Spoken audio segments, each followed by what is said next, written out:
Well, I'm absolutely delighted now to be joined by the APS President, Mac Beasley. Mac, welcome. Thank you very much indeed for talking to us today. I enjoyed it last year. I expect to enjoy it today. Well, let's hope so. Let's kick it right off. Now, you took over as President in January. Right. What were your priorities as you came in as President? Yeah, well, priorities. It's a natural question everybody asks a new president of any organization. What are your priorities? Okay, well, your priorities are what comes at you.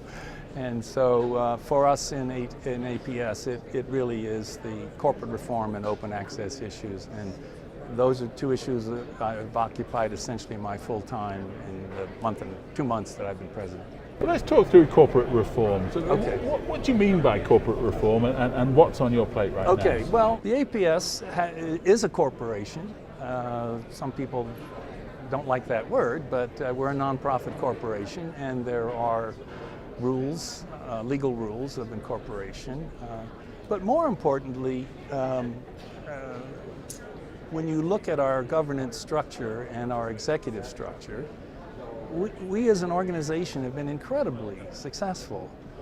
But over the last 6-7 years or so, the presidential line has become increasingly concerned that the same level of success cannot be projected to the future unless we make some changes in how we do our business. The issues are far more complicated. Things change far quicker. I like to take Thomas Friedman's line, "The world is flat," and say the world is flat and fast. And it's those realities. And we're subject to we see this in all parts of our life, and APS is no different. Now, APS has some particular issues in this regard. The roles and responsibilities of our governing bodies, the council and the executive board, are not, they've evolved in some way that's a little peculiar. And we also have an executive structure of 3 equal executive officers. There's the executive officer, there's the editor-in-chief, and the treasurer, publisher-treasurer. And that's an unusual structure.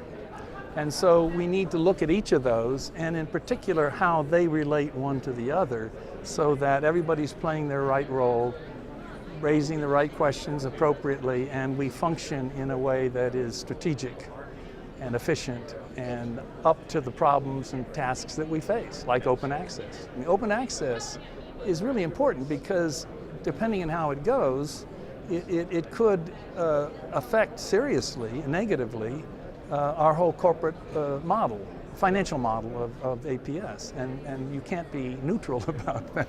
Well, let's take them separately.